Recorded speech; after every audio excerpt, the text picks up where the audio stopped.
To install the ring type bottom bracket mount PAS sensor, you're going to need to install it on an English or ISO type 3-piece crank bottom bracket. This is a cartridge type or cup and cone type bottom bracket where the ring mount will go under the drive side, the right hand side fixed cup. For an American 1-piece crank, Ashtabula crank, this is not going to fit without doing something very different. So the sort of bottom bracket you're looking at is one of these.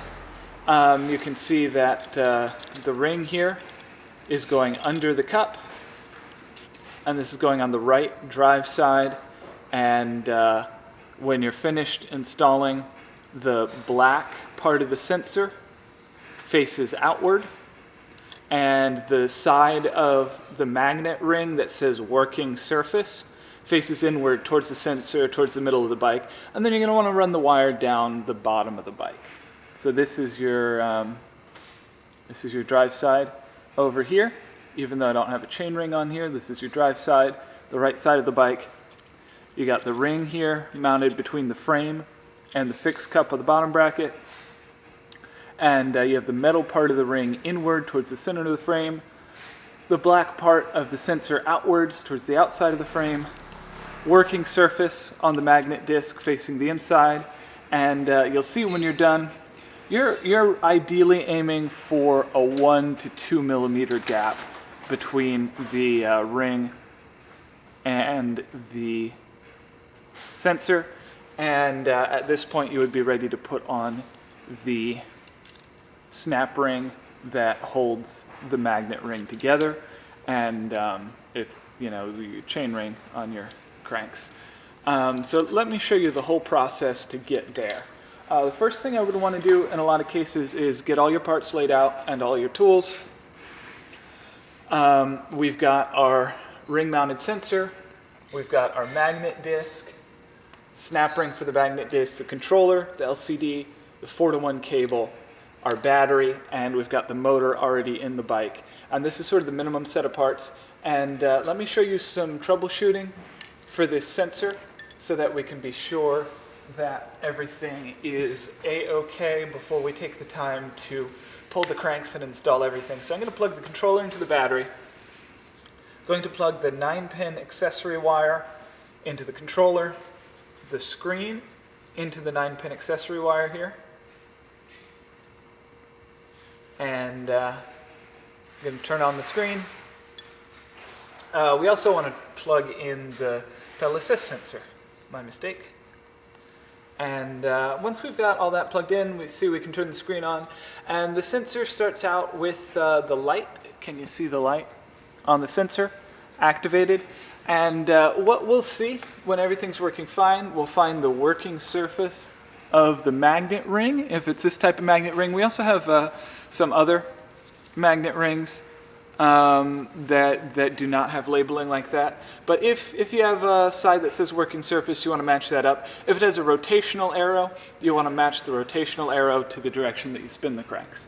And so if you go here to the working surface and you hold it like it'll be on the bike, and you put this on here, each time a magnet passes, you'll notice the light turns off and on again. And so that's how we can test it. You see the light cycling off and on again?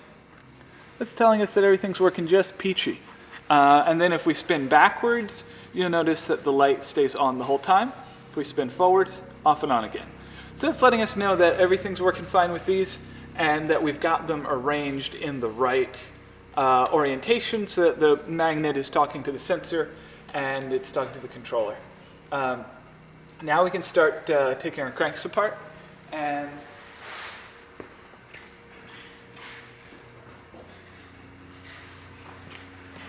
if you've never removed the cranks and bottom bracket from a bike before, this is probably not the best video to tell you why or how. I would probably start on the Park Tool website, and however they tell you to do it, you can pretty much always trust them. I'm going to rearrange the camera so you can see what I'm doing on here. And so I'm going to start with the non-drive side crank here probably. And in this case I'm going to need an 8mm hex wrench to get at these crank bolts. And I'm just going to loosen the crank bolts up.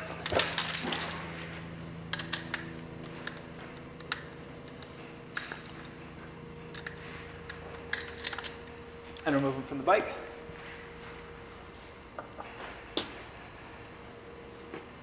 And I'm going to do the drive side also while I'm at it.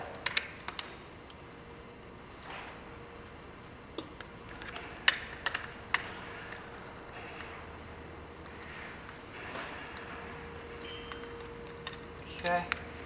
And then I'm going to employ a pretty basic crank puller here. I recommend greasing the threads on the extractor. So this works in a couple different ways. You thread the extractor into the extractor threads on the crank, and then once that's fully seated, you turn the plunger in, which forces the crank off of the bottom bracket spindle when the plunger here contacts the spindle. This is a great way to destroy your cranks, so you need to be sure that the threads are good, that the threads are slightly lubricated with some grease, and that you don't cross-thread it, and that you thread it in all the way before you start extracting. Because if you damage the crank, you might end up cutting it off, damaging the bottom bracket as well. So regular right-hand thread for this in general. And again, this really, in this case, only applies to 3-piece crank, English, bottom bracket, and in this case it's a square taper, but this same magnet ring should work well on some of your splined bottom bracket systems as well.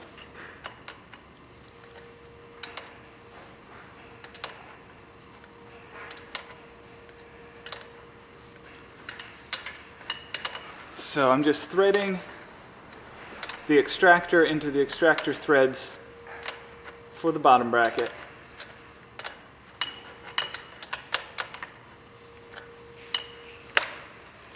And then tightening it up.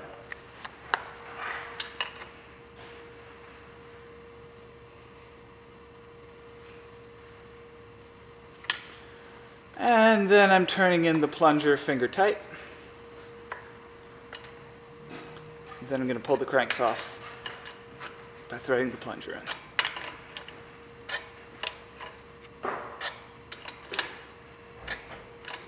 Again, if you've never done this before, this is probably a good thing to bring your bike to the bike shop for. They'll be able to do it really well and minimize the chance of anything getting destroyed. And once I've got the crank arm off, I'm going to unthread the extractor from the extractor threads in the crank.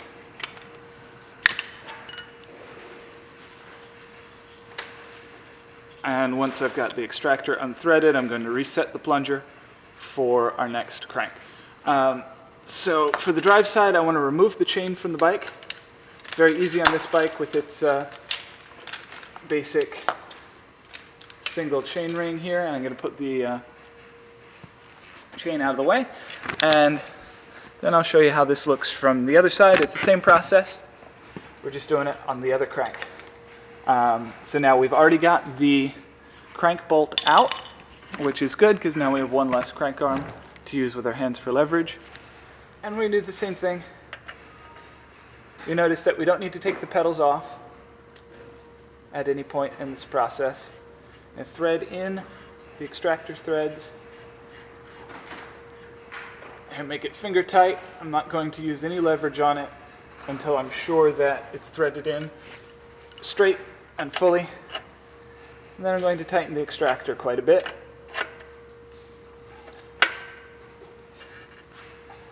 Again, if you don't thread your extractor in all the way, you can pull the thread straight out of the crank. 3-piece crank is generally going to be aluminum, and it's quite easy to damage the threads with a steel tool. Now I'm using the leverage of the crank to make it a little easier for me here to turn the plunger in.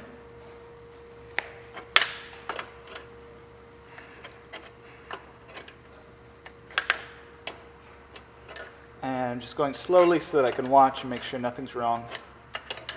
And you can see the crank gradually moving up the taper on the bottom bracket.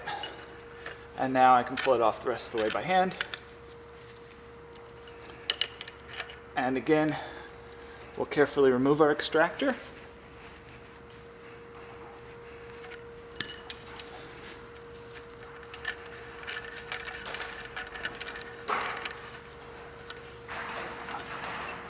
And once our extractor is off, I'm going to check and make sure the threads look clean. Haven't brought any aluminum back out with us. It's a good sign. And now we have a bottom bracket in the bottom bracket shell ready to be extracted. Now we need to start. This is a cartridge type bottom bracket, but the same idea applies to your cup and cone bottom brackets. We need to start on the left side, the non-drive side, the adjustable side on a cup and cone bottom bracket. On this cartridge bottom bracket, we're going to put a splined bottom bracket tool in. If you have a cup and cone bottom bracket, you're going to need some cone wrenches, bottom bracket lock ring wrench, that kind of thing. And I'm just going to turn the adjustable cup out. In this case, this one is fairly tight in here.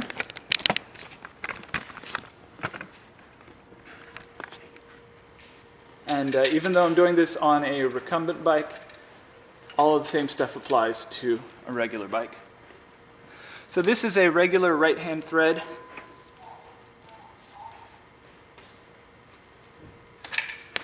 And once you get it loose, it should start to come out pretty easily.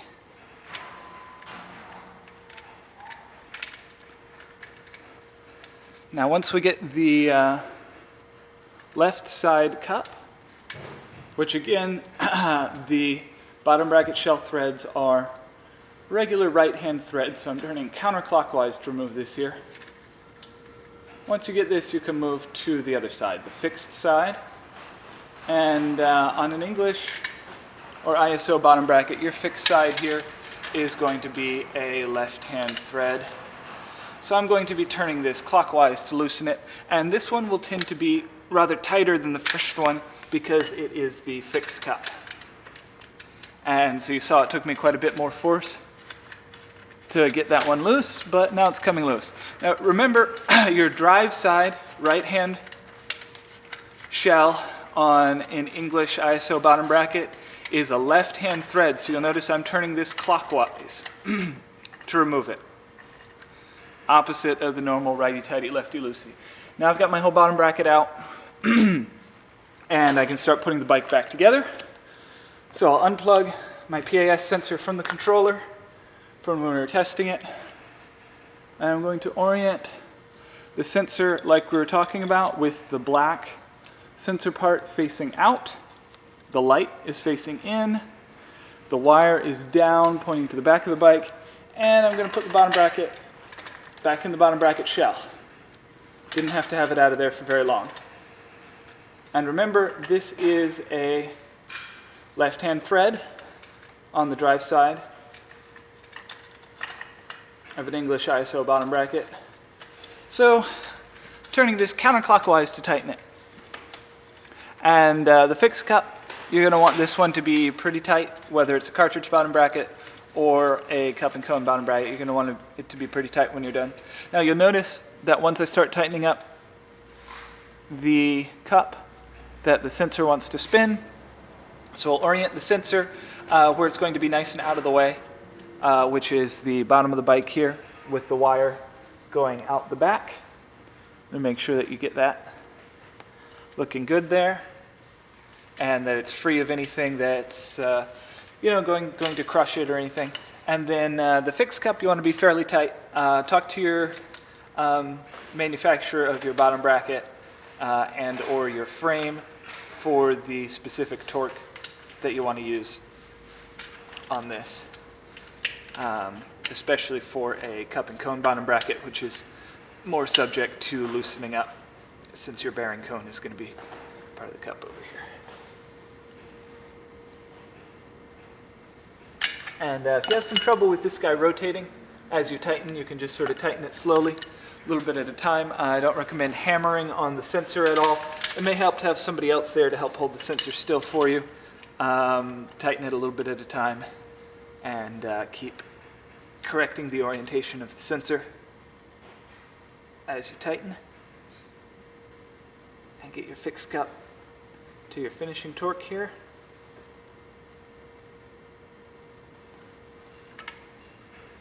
And so once you have your fixed cup in place, you can reinstall your adjustable cup, which is sort of misnamed on a cartridge bottom bracket like this. So we'll just call it the left-hand cup here. And this guy is going to be not quite as tight as your fixed cup. Depending on your bottom bracket and all, you might install the cups sort of more at the same time. Again, that depends on the bottom bracket, on the frame design and your preferences. So if you haven't done this kind of thing before, consult Park Tool, their website, consult the manufacturer, or go to your bike shop. It's not going to be exactly like this in all situations.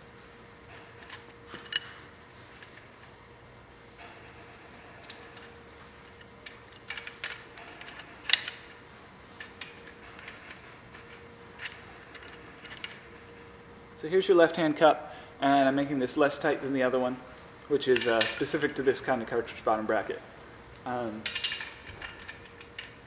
now that I've got that in place, I can start thinking about putting the crank back on and the magnet ring back on.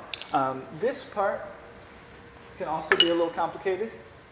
So you'll remember we have one side of this which is the working surface, or on other models there may be directional rotation arrows that need to match the way the cranks are spinning. Depending on your particular cranks, there may not be quite enough room for this magnet ring. For instance, if you have a mountain triple that has a really small granny gear, that can be a problem for this guy. Some exotic bolt circle, pitch circle rings could be a problem. So we have some smaller rings available sometimes if you call that you can use. In this case we're just fine. In most cases we're just fine. But something to keep in mind of, it's a good time to test this to make sure that it's going to fit correctly. And on some, like with this bash guard here, it may be difficult to install this magnet ring after the crank is in place because it can be hard to get your hands in around the frame and stuff. So some people may choose to put their magnet ring on the cranks and on the bottom bracket spindles before they install the cranks, and then just watch very closely as the crank moves up the taper to make sure that the crank is not crushing the magnet ring as it moves up the taper. You may need a wider bottom bracket spindle in that case. But anyway, I'm going to install this first because you can see what I'm doing much better. So you see I've got the snap ring in place, got the working surface facing towards the center, the inside of the frame, and I am going to reinstall the cranks now. And as I was saying, as you reinstall the crank bolts, you want to make sure that the crank is not moving too far up the spindle to where it's going to crush the magnet ring, which can make it, that's going to cause the cranks to like drag on the frame if that magnet ring, the magnet ring might not be able to turn in that case. So you see we still, as we start to tighten it up, we still have a gap between the magnet ring and the frame, so there's no problem there.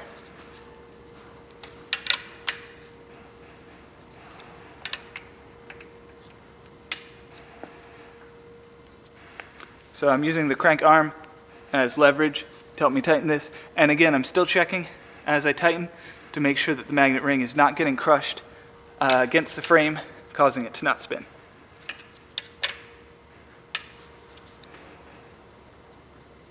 And once you've got that, you can start to reinstall your non-drive side crank arm, and of course make sure that they are in phase. And it's just the same process.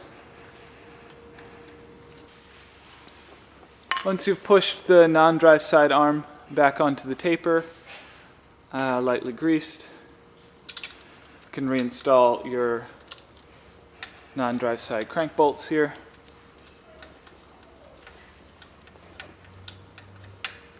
And again, you want to check with the manufacturer of your bottom bracket and crank for the proper tightening torque for these crank bolts.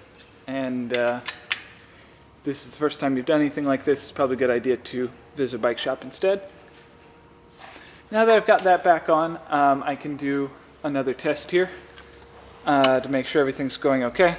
You'll plug your PAS sensor into your controller, you'll plug your screen into your accessory wire, into your controller, and your controller into your battery. And you can just see the indicator light on the sensor here. So you can turn your screen on and the indicator light on the sensor comes on when the system's powered on. And now, as you turn the pedals forward, the light will turn off and on again each time the sensor passes a magnet. You can see the light turning on and off, on and off, on and off as I pedal. So we know that everything's being detected correctly. This is easy to do right now because I've still got the chain off the bike. Now you can also pedal backwards and you'll see the light is solid the entire time you're pedaling backwards. This way you can make sure you've got the right orientation for everything. So forward, on and off, and then off between magnets, and then on solid when you spin backwards. Now the next thing you can do is get your chain back onto your crank here.